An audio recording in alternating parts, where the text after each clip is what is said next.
Hello guys, कैसे आप सब। मैं इंजीनियर विकास कला और आप देख रहे हैं कंस्ट्रक्शन की आवाज़ यूट्यूब चैनल। फ्रेंड्स, अपन बीबीएस पे लगातार वीडियो बना रहे थे। अपन बीम का बीबीएस पे अपने बना लिया था। अब अपन स्लैब की बात करेंगे कि स्लैब का जो कटलमेंट लेंथ है वो कैसे काटते हैं, उसकी बार बेंडिंग शेड्यूल अपन कैसे एडजस्ट करते हैं। तो अपन आते हैं सीधे वीडियो पे। सबसे पहले तो आपने अगर सब्सक्राइब नहीं किया है तो इस चैनल पे आने वाली वीडियो सबसे पहले आपको मिले, इसके लिए आप सब्सक्राइब कर लीजिएगा। अपन बार बेंडिंग शेड्यूल की बात कर रहे हैं। ये अपने पास कोई स्लेब है, पूरा एक अपना एक पोर है। इस पोर में 1 2 3 4 5 6 जितने भी अलग अलग स्पान है अपने पास।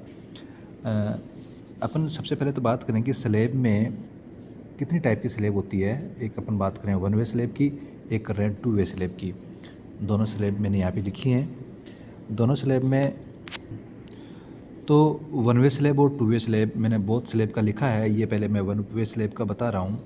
1 वे स्लेब क्या होता है कि जैसे अपने पास कोई स्लेब है, अगर इस स्लेब का स्पान अपने पास छोटा और बड़ा, मतलब शॉर्टर स्पान और लार्ज स्पान दोनों का L/B, मतलब ऊपर लार्ज स्पान लिखा अपन ने, छोटे नीचे शॉर्टर स्पान लिखा। L/B की वैल्यू अगर 2 से कम है, ये मैं इधर दिखा रहा हूँ, larger span upon shorter span की वैल्यू 2 से अगर ज़्यादा है, 2 से 2 या तो 2 हो या फिर 2 से ज़्यादा हो, तो आप उसको 1 वे स्लेब में काउंट करते हैं। और जिसकी डायमेंशंस का रेशियो दोनों का 2 से कम है उसको अपन 2 वे स्लेब में काउंट करते हैं। अपने पास ये कोई स्पान है 4 और 3 मीटर का, दोनों का अलग अलग लिखा है मैंने। इसकी वैल्यू 2 से कम आ रही है तो ये अपन 2 वे स्लेब में काउंट करेंगे। और ये वाला अपन जिसकी रेशियो आ रहा है 3.33 यानी कि 2 से ज़्यादा है तो इसको अपन 1 वे स्लेब में काउंट करेंगे। इसके बाद 1 वे स्लेब होती है वो इस तरीके से रिएक्ट करती है कि जैसे शॉर्टर स्पान के पैरेलल, ये शॉर्टर स्पान अपना, शॉर्टर स्पान के पैरेलल अपने स्टील को डिस्ट्रीब्यूट किया है। तो इसका मतलब ये हुआ कि 1 वे स्लेब में है वो लोड कैरी होता है एक डायरेक्शन में ही, कोई भी एक डायरेक्शन में ये कैरीज करता है लोड को, ओनली वन डायरेक्शन। और कौन से में, स्मॉल स्पान की बात करेंगे अपन। 2 वे स्लेब में दोनों साइड से, इधर और इधर, इधर भी और इधर भी, दोनों साइड में अपना लोड कैरी होता है, तो वो 2 वे स्लेब में होता है। अब मेनली क्या है, 1 वे स्लेब शॉर्टर स्पान के लिए ही अपन काम लेते हैं, जिसका स्पान छोटा होता है, समथिंग 3.5 मीटर की बात करेंगे, 3.6 मीटर तक अगर स्पान है तो अपन 1 वे स्लेब यूज़ करेंगे। और 6x6 मीटर तक के स्पान के लिए अपन 2 वे स्लेब यूज़ कर सकते हैं। ये एक साइड में स्टील लोड वेरी करता है इसका, तो इसमें स्टील भी कम लगता है और जो कंक्रीट की डेप्थ है वो इसकी ज़्यादा हो जाती है। कंक्रीट अगर स्टील कम लग रहा है तो कंक्रीट की डेप्थ इसकी ज़्यादा हो जाती है। दूसरी बात, ये वाला जो लोड ट्रांसफ़र करता है ये बोथ साइड की जो बीम है उस पर लोड ट्रांसफ़र करता है। जबकि 2 वे स्लेब क्या करता है, 2 वे स्लेब में स्टील की मात्रा ज़्यादा हो जाती है। स्टील की मात्रा ज़्यादा हो गई तो अपन क्या, कंक्रीट की डेप्थ इसमें कम हो जाती है। 1 वे स्लैब में कंक्रीट की डेप्थ ज़्यादा होती है, 2 वे स्लैब में कंक्रीट की डेप्थ कम होती है। इसके अंदर स्टील है वो बोथ डायरेक्शन में चलता है। 1 वे स्लैब में एक डायरेक्शन में चलता है, इसमें बोथ डायरेक्शन में चलता है। और बोथ डायरेक्शन में चलने से ये क्या है कि लोड को ट्रांसफ़र भी चारों साइड में कर देता है। इसके जो चार इसके सपोर्ट हैं, बीम या कुछ भी, तो उन चारों साइड में ये लोड को ट्रांसफ़र करता है। अब अपन बात करते हैं कि स्टील में जो अपन कटलमेंट लेंथ निकालते हैं इसका बीबीएस, तो इसमें स्टील कैसे प्रोवाइड कराते हैं। सबसे पहले तो जो ये वाला, इसमें क्या, जैसे अपने पास 2 स्पान है, इस स्पान को मैंने L2 नाम दिया है और इस स्पान को मैंने सेंटर टू सेंटर, ये बीम है, इस बीम का ये सेंटर है, ये वाला बीम है, इसका ये सेंटर है। सेंटर टू सेंटर मैंने L1 नाम दिया है। इधर ये डेड एंड है, मतलब आगे, इसके आगे कोई अपने पास स्पान नहीं है, इधर की साइड में है, तो ये एंड बीम है। एंड बीम का मैंने यहाँ से लेके इसको इस बीम के सेंटर तक इसको L2 दिया है।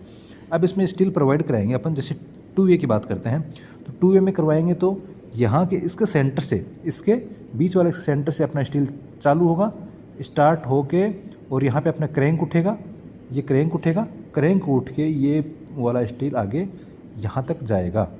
ठीक है, अब ये कितना जाएगा, अगर अपना एंड बीम है, ये चीज़ें अपने को बहुत इंपॉर्टेंट है, अगर ये एंड बीम है तो ये क्रैंक उठेगा, जो इसका L2 इसका स्पान था, इसका 0.15 मल्टीप्लेक्शन, मतलब 0.15 इंटू L2 ये यहाँ से क्रैंक इतनी दूरी से पहले उठेगा, आगे जाएगा नहीं क्योंकि एंड है।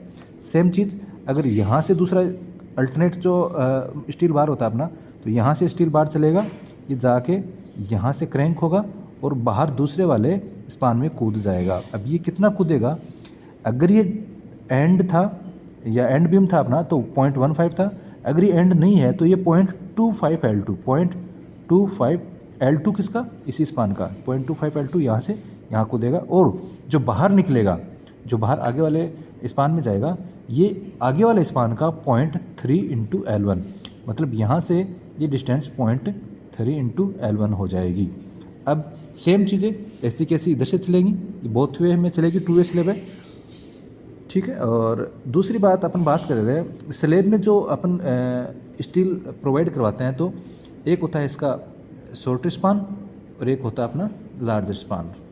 शॉर्टर स्पान को अपन हमेशा मेन स्पान यूज़ करते हैं, मेन बार उसमें डालते हैं। मेन बार में अपना डाया ऑफ स्टील हेवी होता है और डिस्ट्रीब्यूशन के लिए अपना जो मेन स्पान है इसके ऊपर वाला, इसके वर्टिकल में जो स्टील डालते हैं, इसको अपन डिस्ट्रीब्यूशन कहते हैं। तीसरी बात, ये जो अपने क्रैंक कूदाया, ये क्रैंक उठा यहाँ से, ये क्रैंक उठ के, ये क्रैंक जो इतना उठता है ये होता है 0.42 इंटू डी, वेयर डी क्या है, D dia of the steel. मतलब अगर ये 10 का सरिया था अपना या 10 का स्टील बार था, ये यहाँ से अपने इसको क्रैंक दिया, क्रैंक अपन 45 एंगल पे देते हैं, 45 डिग्री पे अपन क्या देते हैं, क्रैंक देते हैं। 45 पे क्रैंक दिया, ऊपर उठा और ये स्लैब की डेप्थ के अनुसार ऊपर निकल गया। तो ये अगर 10 का स्टील था तो 0.42 इंटू 10, मतलब 4.2 mm हो गया।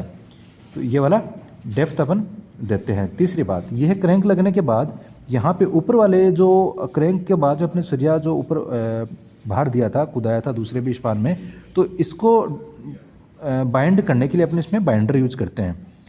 इसमें अपन बाइंडर यूज़ करते हैं। ये बाइंडर कहाँ यूज़ करेंगे, जहाँ पे अपना डेड एंड आ रहा है, डेड एंड आ रहा है, तो इस बाइंडर को हमेशा लगभग अपन 8 mm के स्टील में ही यूज करते हैं। मतलब ये वाला जो स्टील है ये अपने को किसी प्रकार की कोई स्ट्रेंथ नहीं देता है, सिर्फ और सिर्फ अपन जो क्रैंक वाला बार था इसको बाइंड करने के लिए, इसको अपनी जगह पर प्लेस करने के लिए, इसको अपनी जगह पर रोकने के लिए अपन देते हैं। Thank you friends. अगर वीडियो अच्छा लगे तो लाइक कमेंट से ज़रूर कीजिएगा।